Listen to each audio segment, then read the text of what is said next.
I didn't ask, where was your mother from, actually? Was Devon. Barnstaple. Barnstaple. A small business. There have been Dallings there for generations. Mostly see the family tree going back for hundreds of years. Right. Certainly back to 1500 and something. Yeah, Alfredo and all that area. Okay. So that's yeah. So my mother's father, Charles Dalling, was a coal merchant. He developed TB as a child. However, this didn't stop him going to the war. He was at Gallipoli where his brother was killed.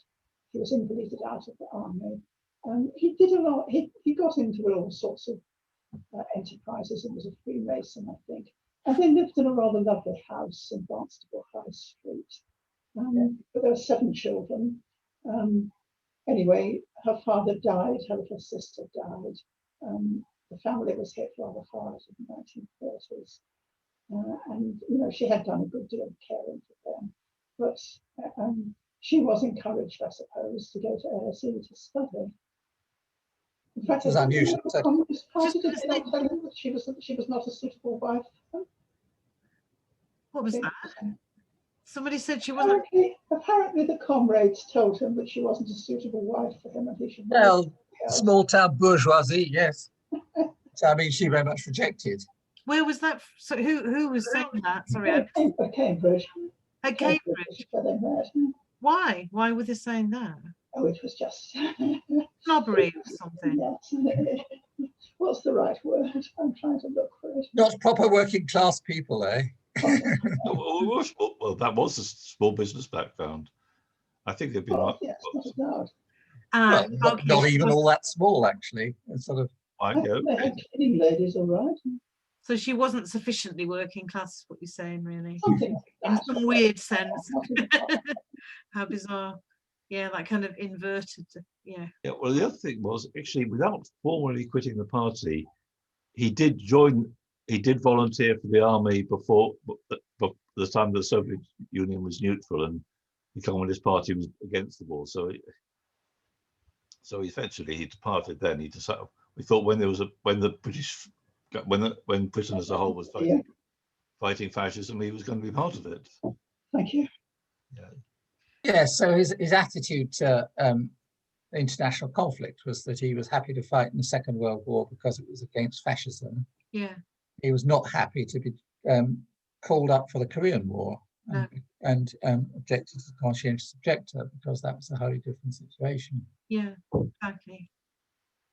They were fairly helpful. Dr. Tribunal felt that he'd already done his bit. That was his impression. Yeah. Yeah, he got let off for that reason, but it was more ideological.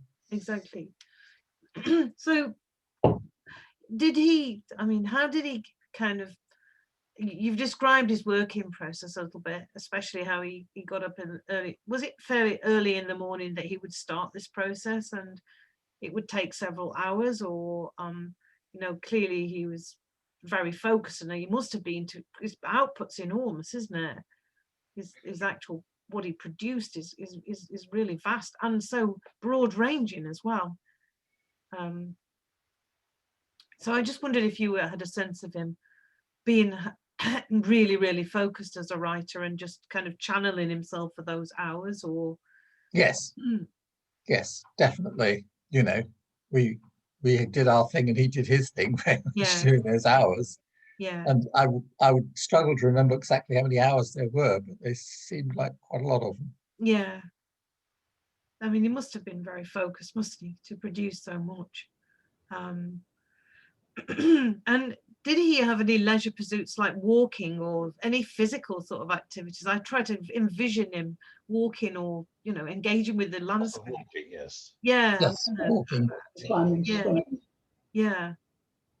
Certainly, and then, you know, a certain amount of gardening by the time we moved to Cambridge. So he did. And probably early on, though, again, I can't remember exactly. So yeah.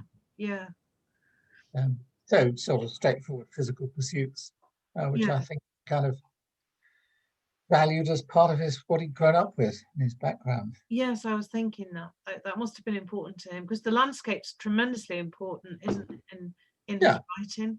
You know, I remember him telling me one or two stories about the beekeeping that I don't know if his father did it or his other, Yes, yes, it is a lot. how you would have to chase the swarm and all these sorts of things. So, so although he was intellectual, he was an intellectual who believed in kind of sticking to his roots to that extent. Yeah. Oh yeah, Yeah. and also felt sympathy. Well, he said, well, he'd actually gone to school with farmers' sons and said even though they might on paper seem quite well off, that they in practice they weren't. And also an interesting case, when he actually met somebody he'd known there, I noticed his accent suddenly slipped back to a sort of local accent. Normally he speak BBC English, which I'm sure you've seen on programs, but it was amazing how it suddenly he spoke this quite different language under that influence. Yeah, I can imagine that. Absolutely. No, Not other times. I mean, I can hear his Welsh. I can hear the Welsh accent, though, of course, even in his some of the shorter films. But it's very mild, isn't it? It's very slight. I wouldn't even recognise it. Okay, maybe Yeah. that's what I regarded the norm. So. There's not a strong Welsh accent in that area of Monmouth, except amongst quite a lot of the older people and the people who don't really know